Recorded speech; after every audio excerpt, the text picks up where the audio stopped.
Buenas tardes, brothers. Dios los bendiga. Espero se encuentren bien esta noche. Y si no es así, pues confía en Dios. El Señor está en control de todo y eventualmente vamos a estar mejor. Vamos a abrir la palabra de Dios en Samuel, en el libro de Samuel, brothers. Vamos a continuar donde nos quedamos la semana pasada, la semana anterior. Y si Dios nos permite, terminaremos hoy lo que íbamos a hablar de Samuel. Y si Dios quiere, nos quedamos a medias o le continuamos para la próxima ocasión. Usted recordará que estábamos hablando de Samuel, el tiempo en el que vivió Samuel, y fue un tiempo muy difícil para todos, porque no había una verdadera espiritualidad, aunque eran muy religiosos. Pero el ser religiosos y ser espirituales no es la misma cosa. De hecho, casi siempre es lo opuesto, aunque parecería absurdo, pero es verdad. Usted diría que lo que se opone a la espiritualidad sería la humanidad, el carnalismo, el mundo, y no la religión, pero la religión tiene mucho de mundo porque muchas veces se llenan las gentes no de la voluntad de Dios con respecto a cómo acercarse a Él, sino se llenan de ideas, mitos y paganismo en cómo se acercan a Dios, y terminan usando la religión como el mundo usa las patas de conejo. Terminan usando la religión como las personas usan los amuletos y otro tipo de cosas. Así que vienen a convertirse no en personas espirituales, sino en personas muy parecidas a las personas paganas, ¿no? Porque aún he escuchado a personas que dicen no creer en la existencia de Dios, pero que sí piensan en las buenas vibras. ¿Sí me entiende? Hay que traer buenas vibras por este rumbo. Y muchas veces eso es lo que parece la religión con algunos religiosos.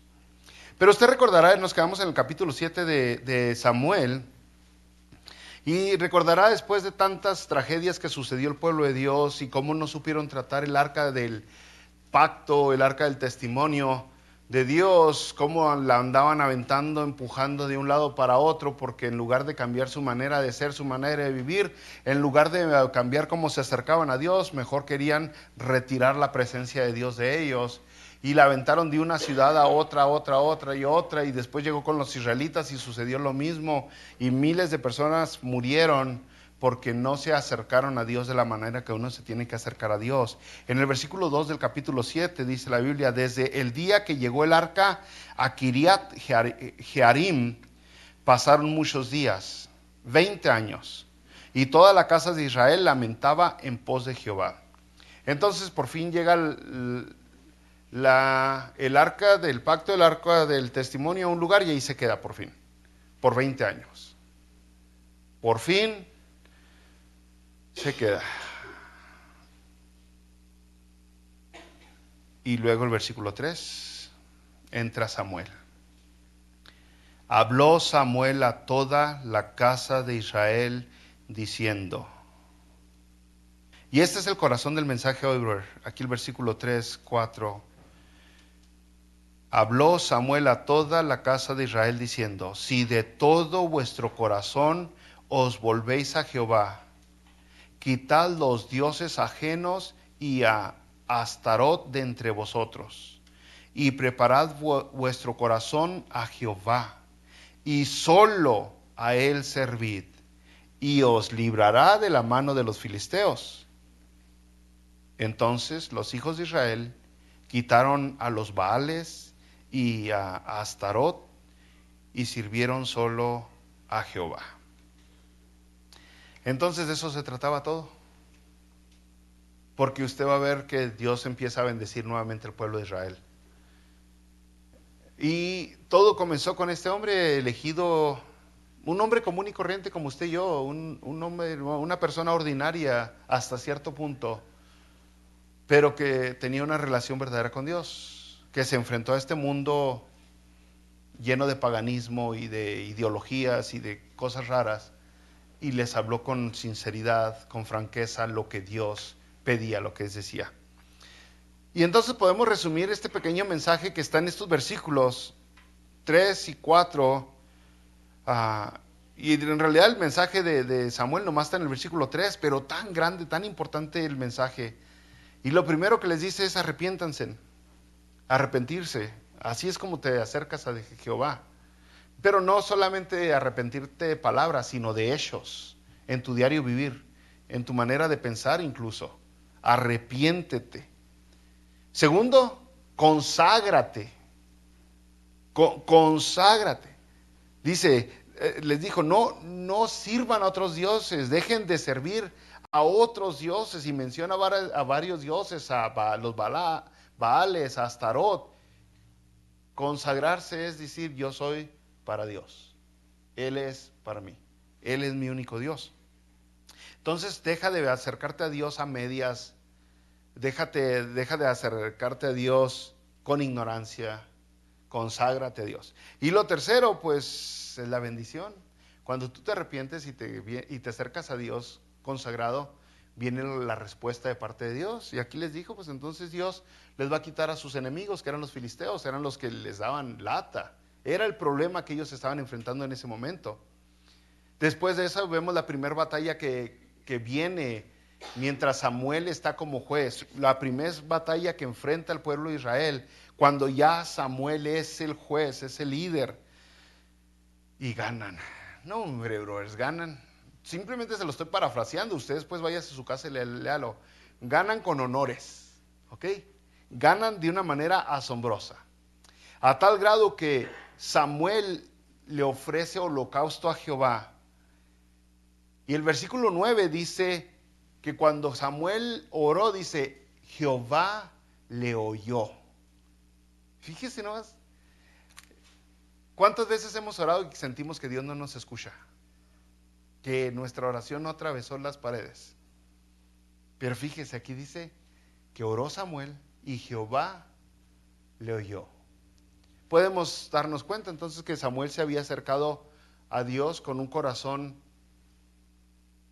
arrepentido, con su vida consagrada, y Dios le respondió. Y entonces no está tan difícil hacer eso, diríamos, ¿no? Entonces, ya en el versículo 2 en adelante vemos donde Samuel pone como algo para recordar, hace este altar con esta piedra que le llama Eben Ezer, ¿verdad? Que la mayoría del cristianismo hoy traduce como hasta aquí nos ayudó Jehová. Una traducción literal sería piedra de ayuda, ¿verdad? Pero es algo de testimonio para que diga, Dios sí respalda lo que Él nos dice. ¿Sí? Algo de testimonio, algo que diga, sí es cierto, con esto que nos ayude a recordar que si nosotros cumplimos con lo que Dios dice, de que nos acerquemos a Él con un corazón arrepentido, con nuestro corazón, nuestra vida consagrada, buscando dedicarnos solamente para Él, Dios respalda eso. No nos deja colgados.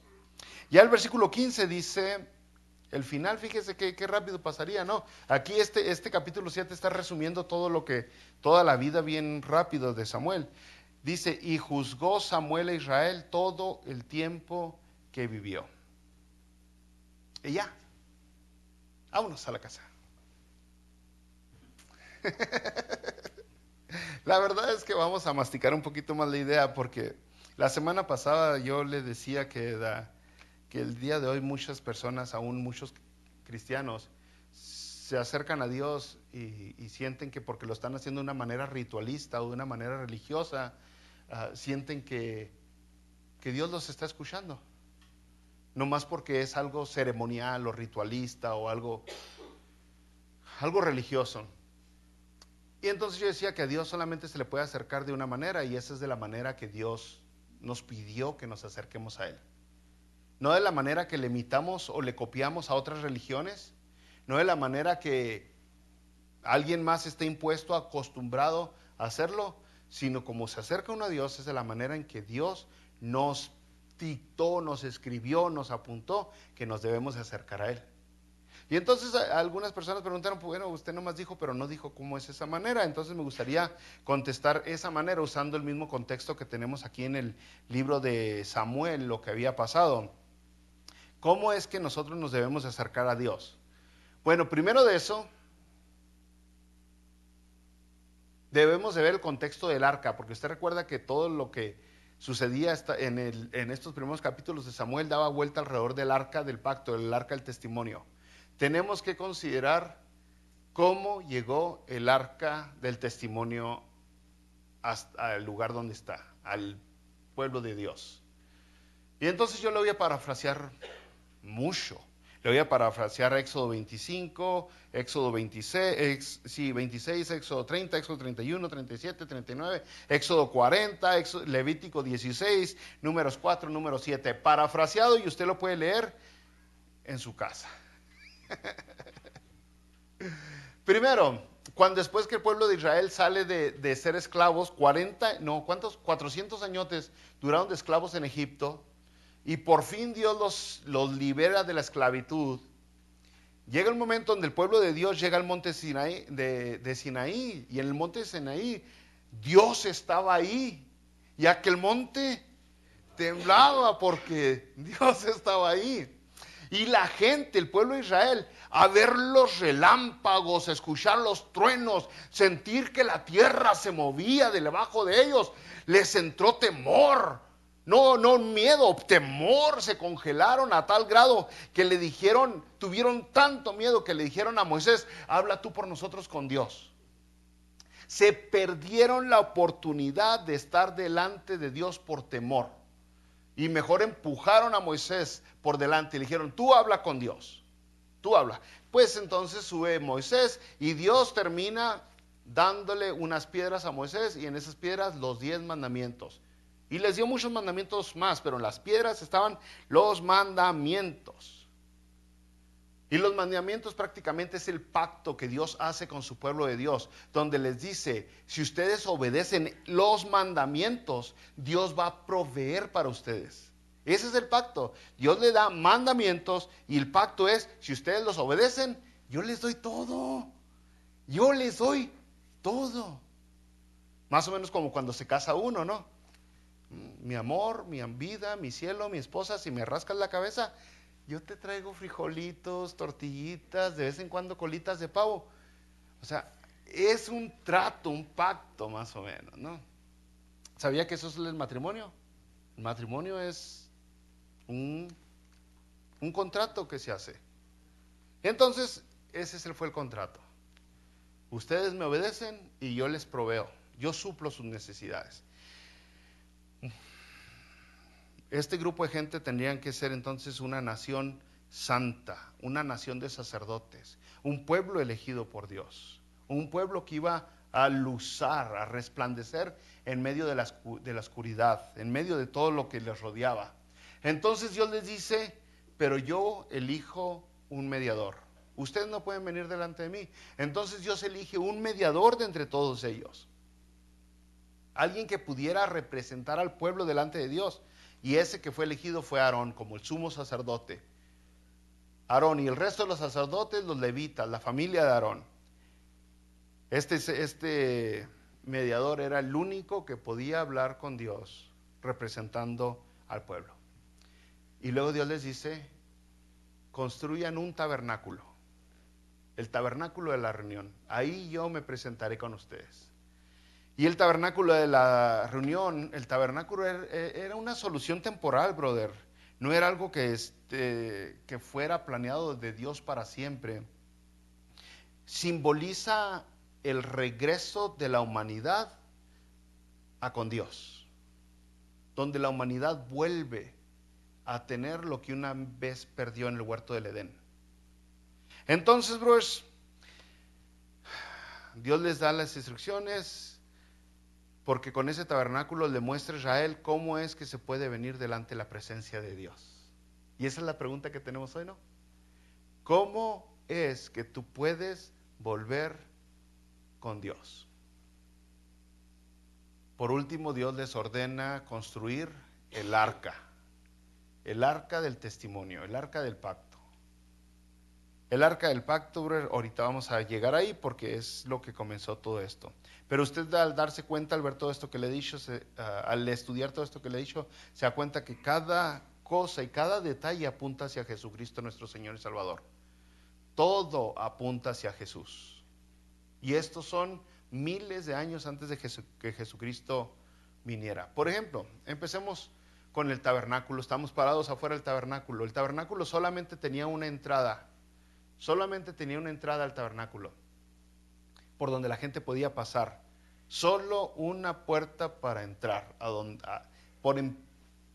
ir a la presencia de Dios. Nos recuerda a Jesucristo mismo en Juan capítulo 10, versículo 9. Jesucristo dijo: yo soy la puerta. El que por mí entrare será salvo. Jesucristo no dijo: yo soy una puerta de muchas.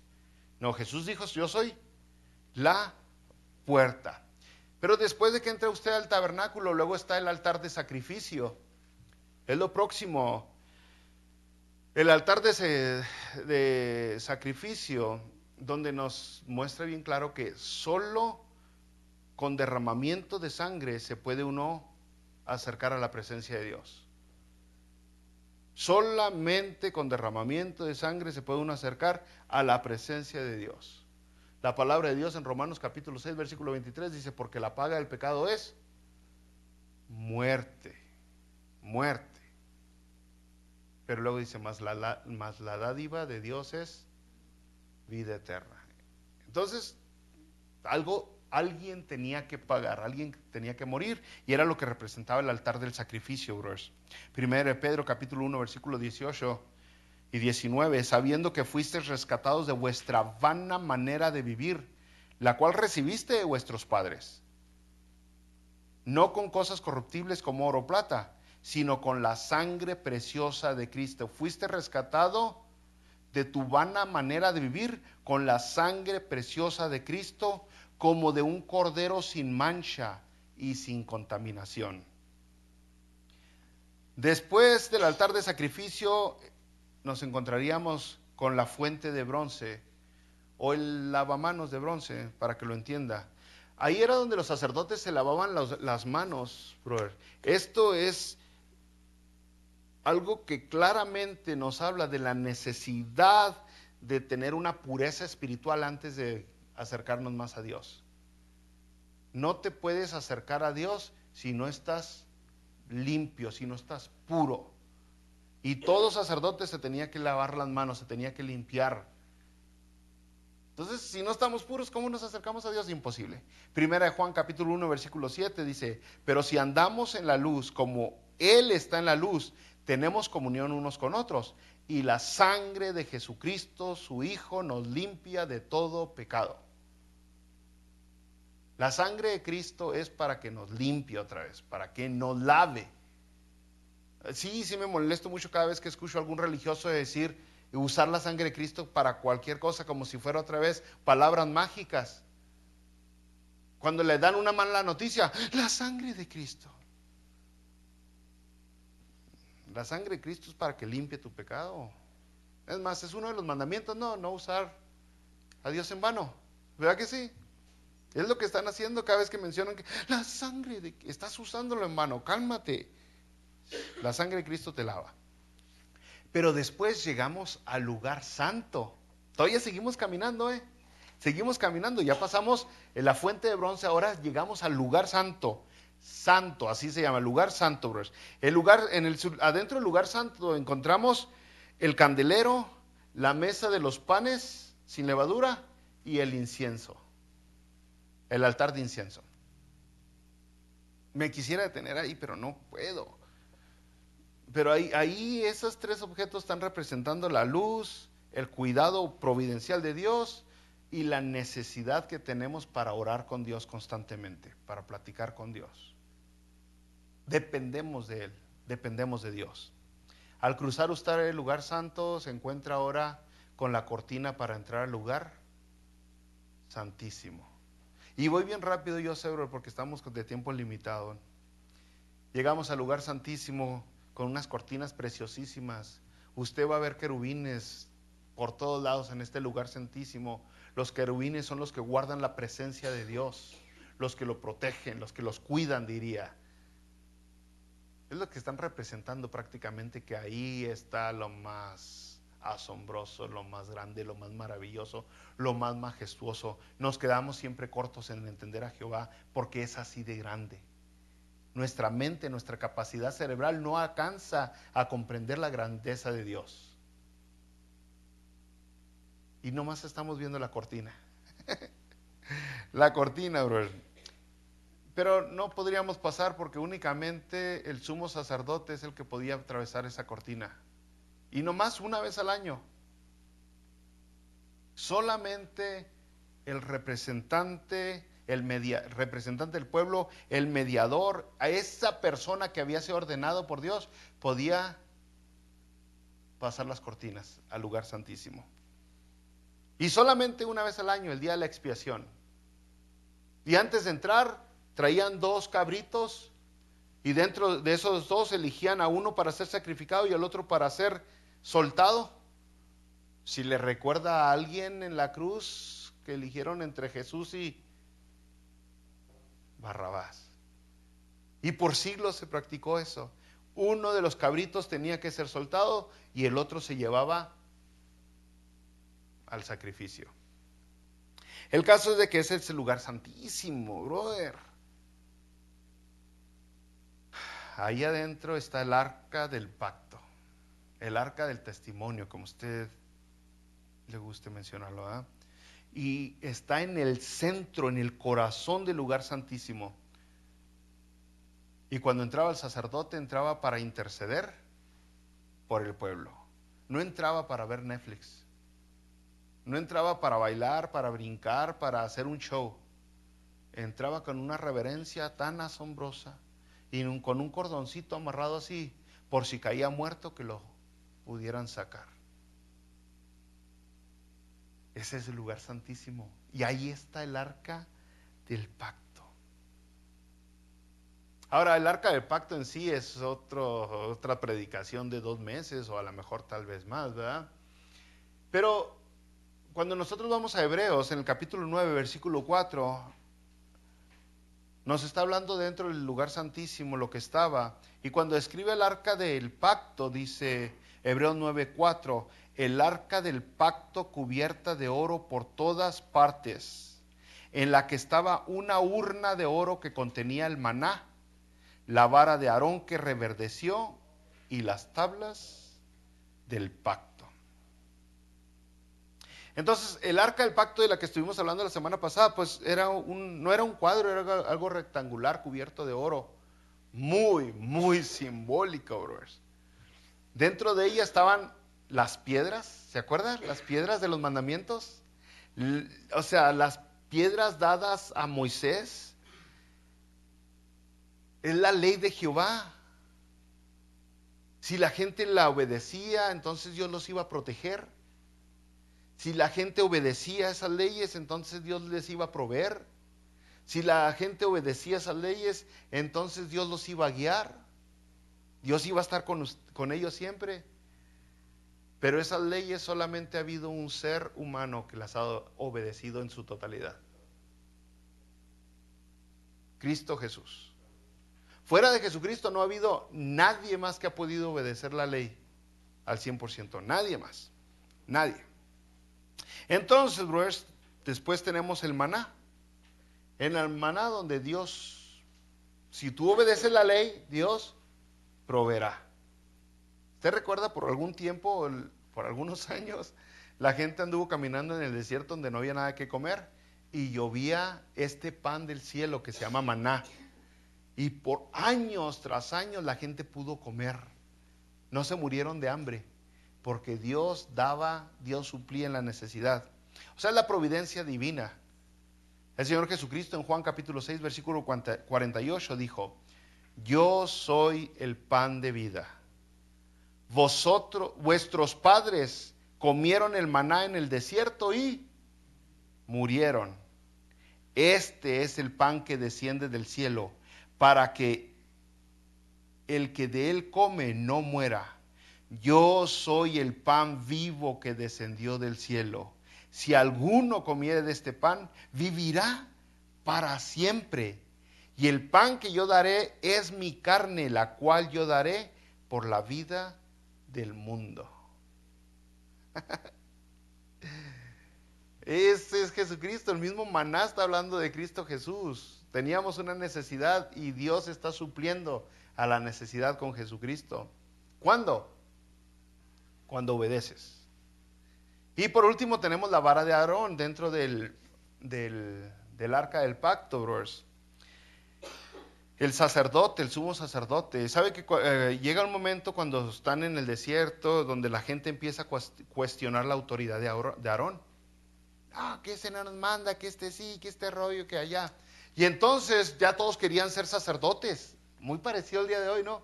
Ya todos querían ser pastores, ya todos querían ser líderes, ya todos querían gobernar, todos querían la autoridad. Entonces se les instruye al pueblo, cada quien traiga una vara de su tribu.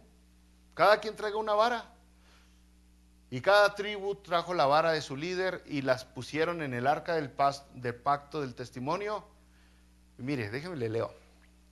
Capítulo 17 de Números. Números 17, versículo 8. Y aconteció que el día siguiente vino Moisés al tabernáculo del testimonio.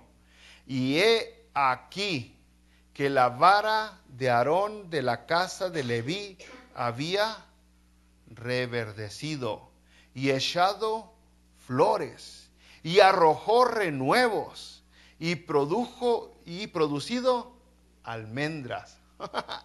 Una vara seca, quién sabe cuántos años ya tenía Aarón cargándola. Dios le dio vida con su poder. O sea, otra vez podríamos pasar mucho tiempo hablando de eso, ¿no? Pero el testimonio que estaba dando Dios con eso es de que solo el elegido podía acercarse a Dios como representante del pueblo. Solamente el elegido de Jehová podía acercarse delante de Dios.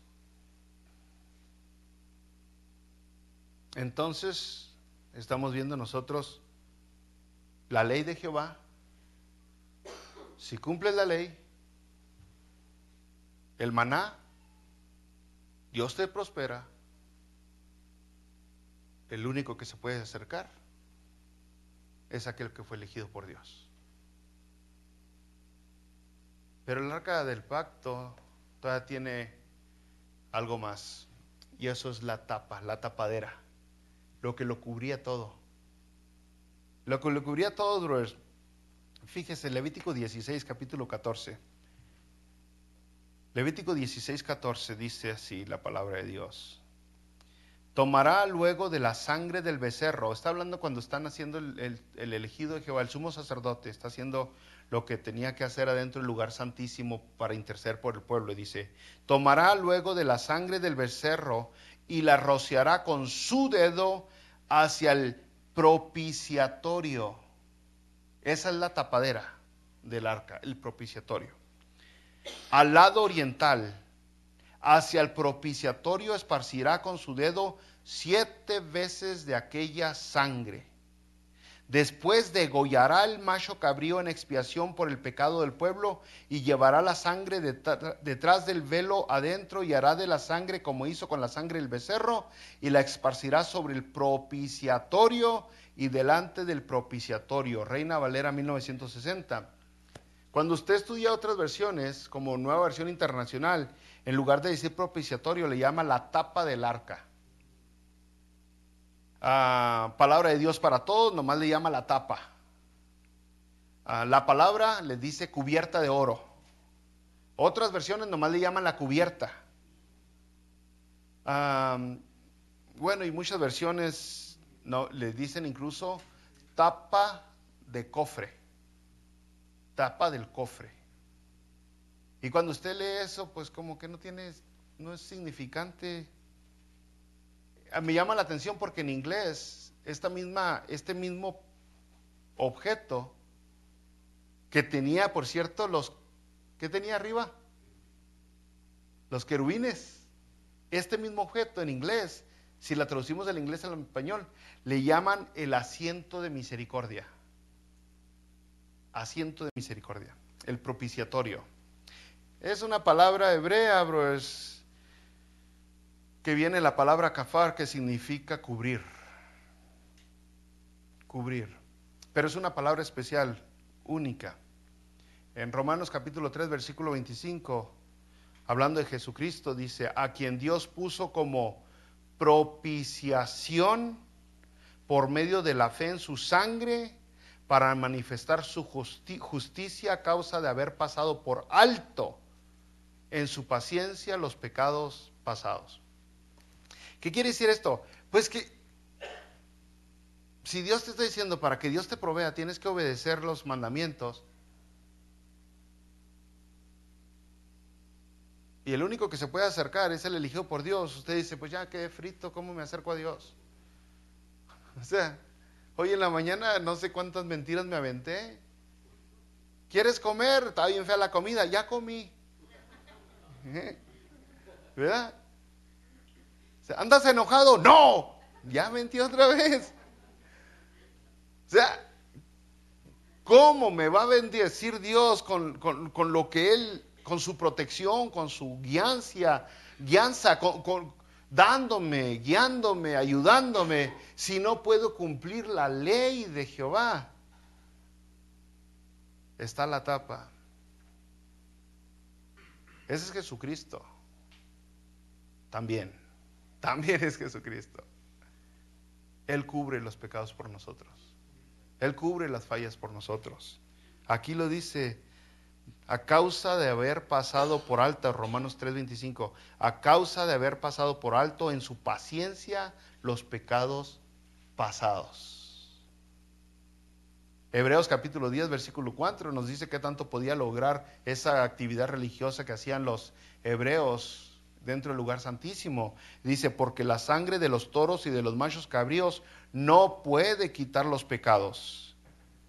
Y se tenían que estar repitiendo cada año y hacer, y hacer, y hacer. Pero Jesucristo, nuestro sacerdote, nuestro sumo sacerdote, vino una vez y cumplió para siempre. El versículo 11 de Hebreos 10 dice, ciertamente todo sacerdote está día tras día ministrando y ofreciendo muchas veces los mismos sacrificios que nunca pueden quitar los pecados. Pero Cristo, habiendo ofrecido una vez para siempre un solo sacrificio, ¿una vez para qué? Para siempre, un solo sacrificio por los pecados. Y el versículo 14 dice, porque con una sola ofrenda hizo perfectos, ¿para cuándo? Para siempre a los santificados. ¿Para cuánto Dios lo hizo perfecto usted? Para siempre, para siempre. Cubrió nuestros pecados. Y ya en el Nuevo Testamento eso de cubrir toma una nueva idea, porque en realidad dice, quitó tus pecados, te lavó, te limpió completamente. Y ahora sí, Hebreos capítulo 4, versículo 16 dice, acerquémonos pues confiadamente al trono de la gracia para alcanzar misericordia y hallar gracia para el oportuno socorro. ¿Se fija? Ahora sí te puedes acercar, dice, acércate pues. ¿Cómo? Con Jesucristo. Jesucristo es el único que cumplió la ley. Jesucristo es el ungido de Jehová. Jesucristo es el que cubre tus pecados. Jesucristo es el que te provee la bendición de tu vida. Es tu maná. Es el que te da siempre. Entonces usted diría, de todos modos quedé confundido. ¿Cómo me acerco a Dios? De todos modos no agarro la onda. ¿Cómo me acerco a Dios pues? Se la voy a poner bien rápido porque creo que todavía nos quedan como 35 minutos. Cuando usted se acerca a Dios, lo que aprendemos en toda la Biblia, inclusive aquí en el tabernáculo, y que se mantiene al pie se mantiene firme las instrucciones de vida divinas de Dios. Cuando te acercas a Dios, te tienes que acercar con una idea clara de la razón de tu existencia. Tú existes para glorificar a Dios. Por eso vives, por eso respiras, por eso existe, por eso fuiste creado. No fuiste creado para que Dios te dé, fuiste creado para que tú le des a Dios. Si Dios te mantiene con vida es para que tú le sigas dando honra y gloria a Él.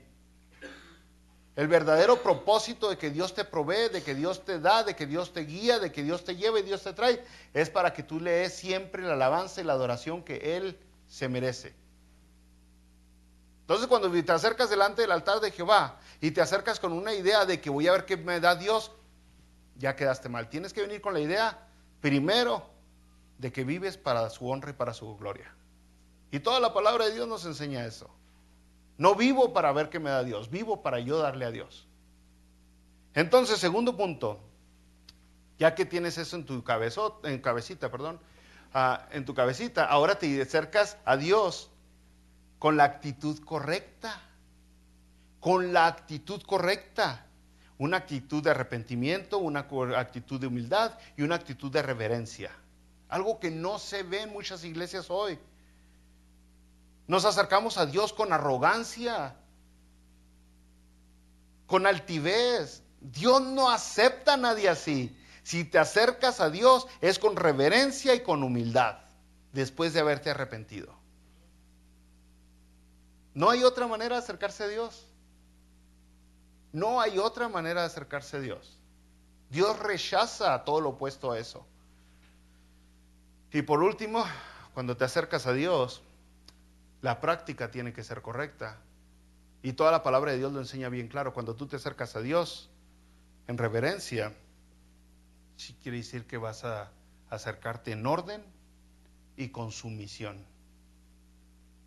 Dios es un Dios de orden. Lea toda la Biblia. No de desorden. El desorden es de los paganos.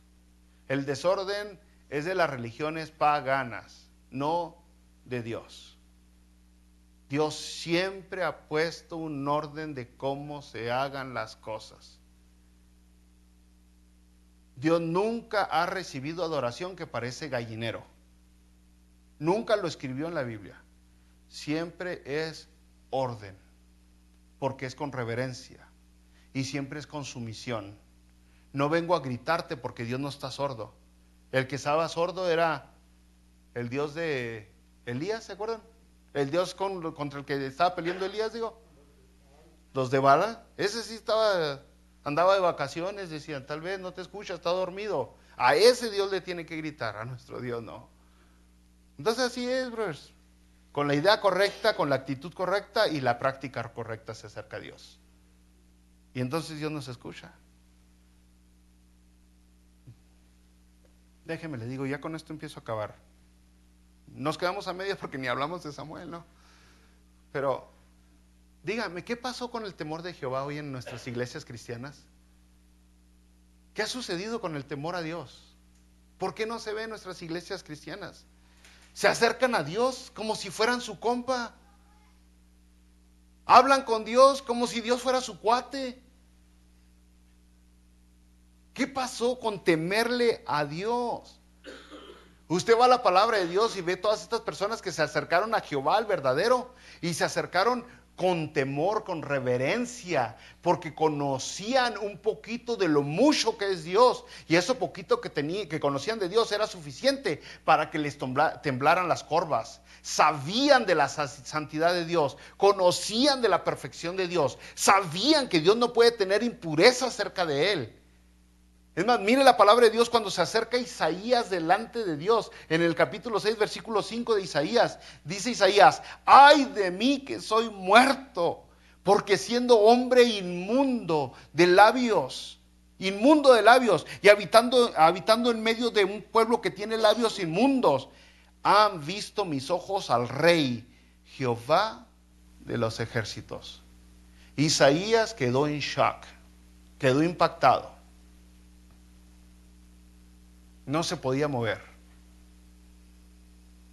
Él sí quedó congelado del miedo. Supo Isaías que él no era digno de estar delante de la presencia de Dios. Y sabe que Isaías era mucho más excelente persona y mucho más excelente cristiano de lo que yo soy. ¿Cómo me voy a acercar con una arrogancia y una altivez, con un desorden delante de Dios? Cuando la gente se acerca a adorar a Dios sin poder apreciar la santidad de Dios.